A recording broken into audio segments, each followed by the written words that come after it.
May the words of my mouth and the meditations of my heart be always acceptable in thy sight, O Lord, my strength and my Redeemer. A man was arrested and arraigned for murder in Los Angeles some 60 years ago. It was a difficult case with a lot of circumstantial evidence. The man's defense lawyer, however, thought of an ingenious ploy.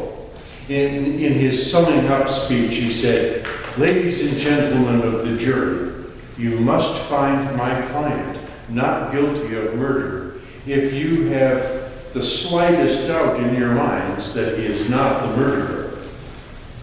And now I have one final witness.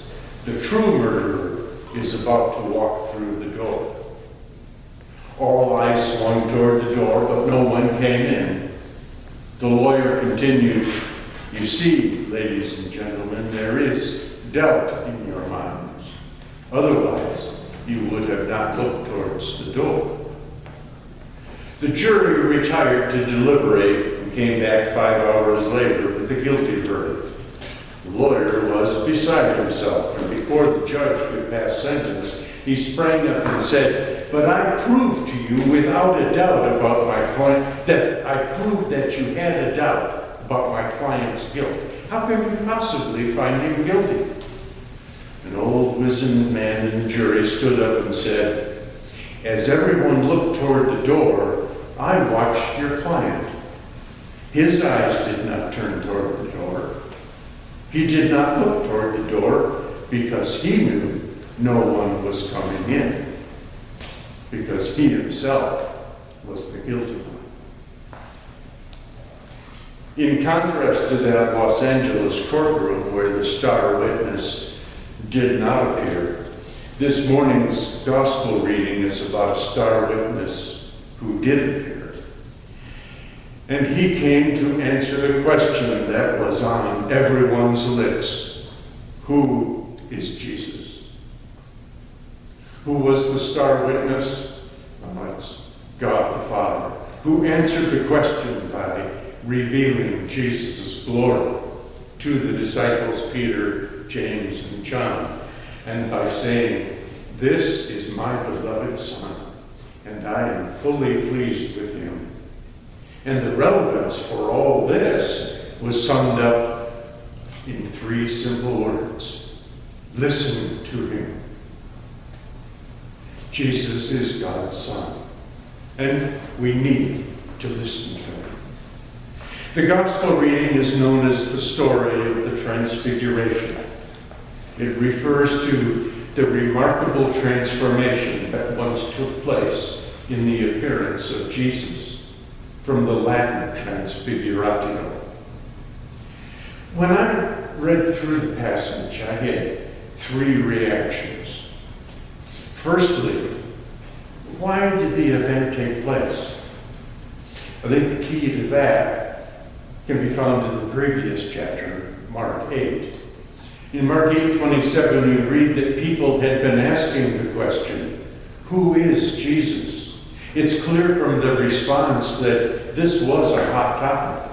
The disciples replied, "Some say John the Baptist, others say Elijah, and still others one of the other prophets."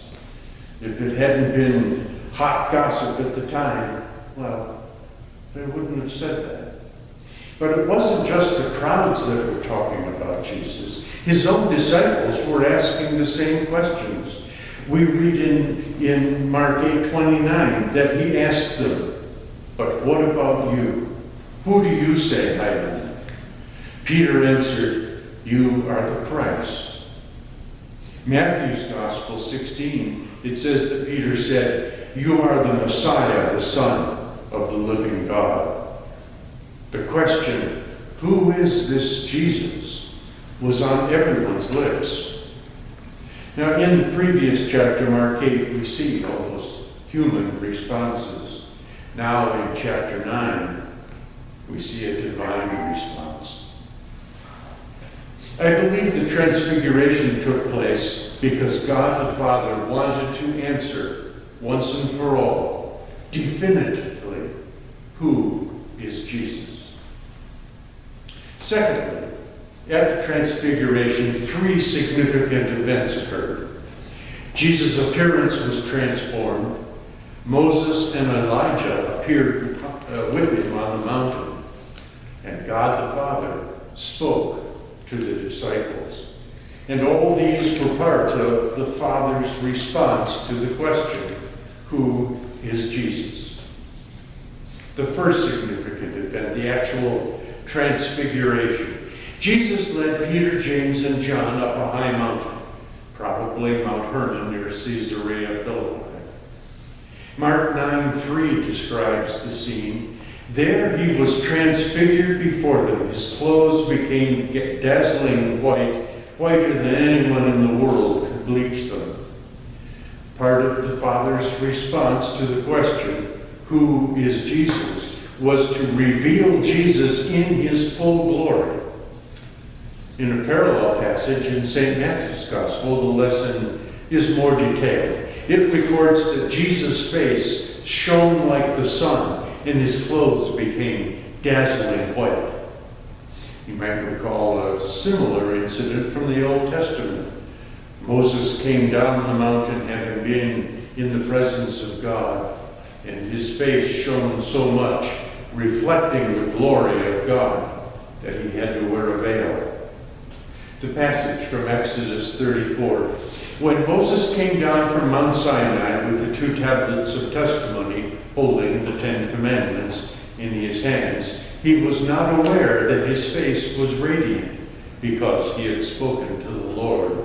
When Aaron and all the Israelites saw Moses, and that his face was radiant, they were afraid to come near him. But Moses called to them. So Aaron and all of the leaders of the community came back to him, and he spoke to them. When Moses finished speaking to them, he put a veil over his face. Exodus 34:29-33.